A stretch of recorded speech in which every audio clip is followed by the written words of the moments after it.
Okay, so in this lesson, we're going to be talking about slopes of lines. And I know you guys have talked about slopes of lines in other classes, which means I also know that you've been given a terrible definition of slope because somebody just told you slope is the rise over the run, which is great. It's a great way of remembering the directions, but it's not an appropriate mathematical definition. So if you want to say that the slope is the rise, okay, so here's a line. You're going to pretend that you're on, pretend you're in the city, okay, and these are all blocks.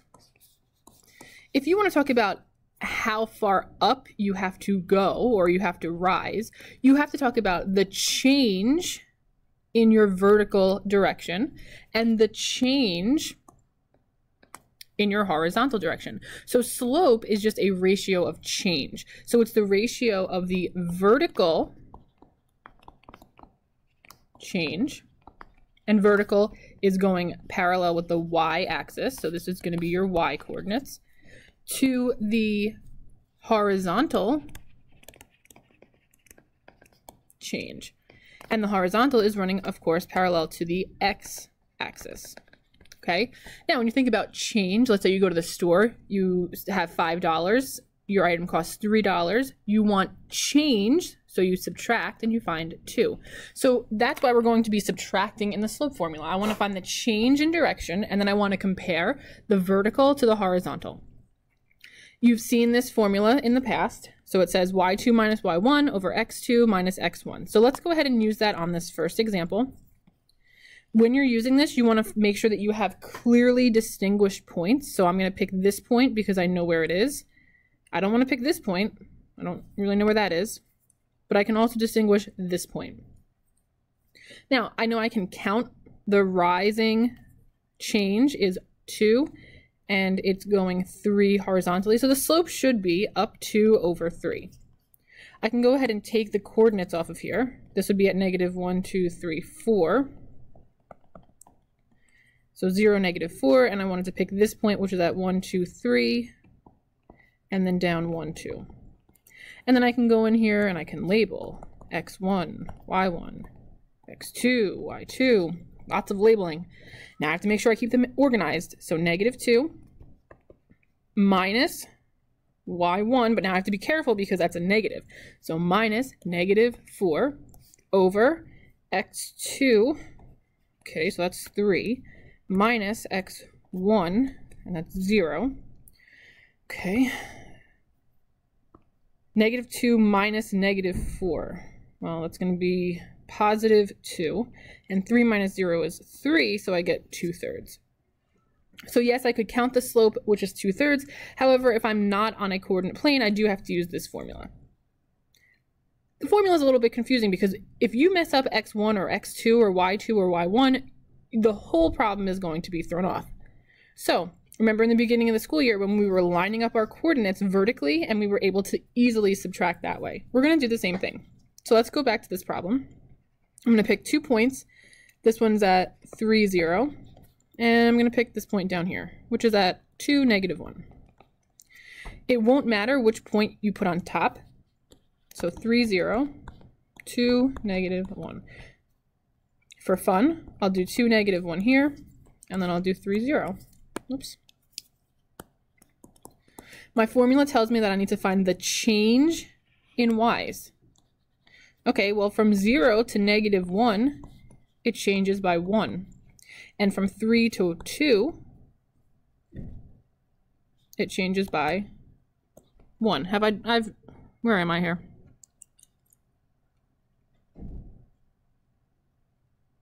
Oh, because I have the wrong point. That's good. So this should be at 0. I'm not remaking the video. 0, 3. So let's switch these points. You probably already recognize that I did that wrong. And here we go. Let's do this again. Finding the change from 3 to negative 1 is 4. Finding the change from 0 to 2 is negative 2. Now, the formula says I have to put the change in y. Well, that's this guy. And I have to put it over and make a ratio of the change in x, which is this one. So I could very easily just slide this underneath here and get a slope of negative 2, which makes sense. Down 2 over 1, down 2 over 1. I'm going to do it again over here. I'm going to find the change from 2 to 0, that's 2. From -1 minus 3 more, that's -4. I'm going to slide the 2 underneath. Notice that the negatives switch locations, but overall, the answer is going to be -2. So you still get the same exact slope. Okay, if you remember in years past, you talked about increasing and decreasing slopes. This would be an increasing slope. This would be a decreasing slope. If the slope remains the same, you're never changing. So you're going to remain at 0. So this is a 0 slope. And I don't know where the line is on this one. Let's just pretend it was here for a second. You can never walk up this line, so a good way to remember that is that you can't walk straight vertically up, so this is going to be undefined. Okay, so now you're probably asking yourself, what does this mean in terms of parallel lines? Well, let's see. If I had a coordinate plane, I'm just going to use this one again. Let's say I had a slope of, I don't know, 1/3. So I pick up any random point, and then I do the slope up 1 over 3. Up 1 over 1, 2, 3. Up 1 over 3, down 1, left 3. I can pick any point on the y-axis. So I will go down here. And if I do this same exact slope, up 1 over 3, up 1 over 3, you notice that the lines run parallel to each other. How convenient. Okay. If I were to take this 1/3 and I were to flip it and make it the reciprocal, and I also want to make it be negative because I want to make these lines intersect with each other and I want to make them intersect perpendicularly at a right angle. So since this is positive, in order for them to intersect, the other one's going to have to be negative because it's going to have to be going at least down.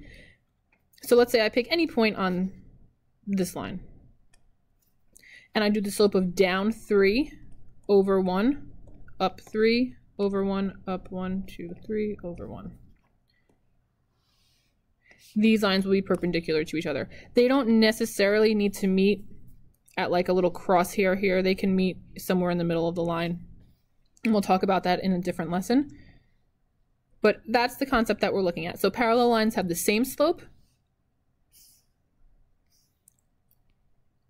So parallel lines, if they have the same slope, then they are parallel to each other.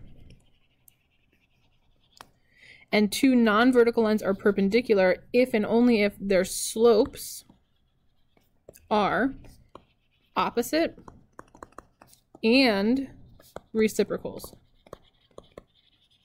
So if I just gave you a line and I said the slope is 1/4, the slope of the line that's parallel would be 1/4, and the slope of the line that's perpendicular would be -4 over 1 or -4. All right, so here's 4 points. We can just guesstimate where the points are. A is at -3, -2, so A is down here somewhere. B is at 9, 1. C is at 3, 6, so that's up here somewhere. And D is at 5, -2. We're trying to figure out if AB is parallel perpendicular to CD. Now, it probably is, but there is a chance that it wouldn't intersect perpendicularly. It might just intersect like this. So we're trying to figure out if the slopes are opposite and reciprocals. So we're going to do AB. And I like to put the letters out here so I can keep my points organized. And we're also going to find the slope of CD. And then we're going to compare them.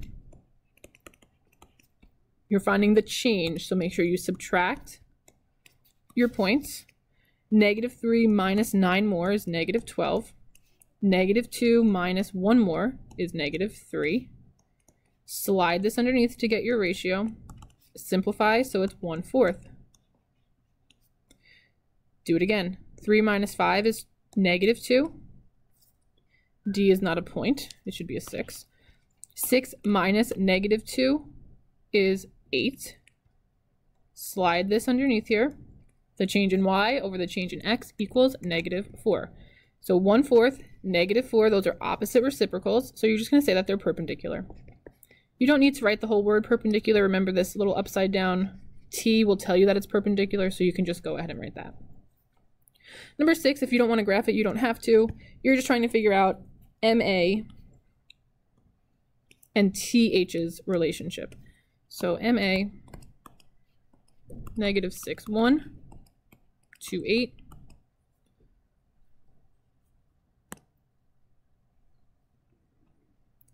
And then TH, 1, 1, 9, 8. Find the slope. -6 minus 2 more is -8. 1 minus 8 is -7. Slide this underneath. This slope is 7/8. Do the same thing over here. 1 minus 9 is -8. 1 minus 8 is -7. You should be able to recognize right away. You're going to get the same numbers. But just slide it underneath so you can show me the slope is 7/8. Since they are equal to each other, then you can say the lines are parallel to each other. That's, remember, the symbol for parallel. Once you're done taking these notes, you can go to the link that I have for you for some practice problems, and then tomorrow we're going to move on.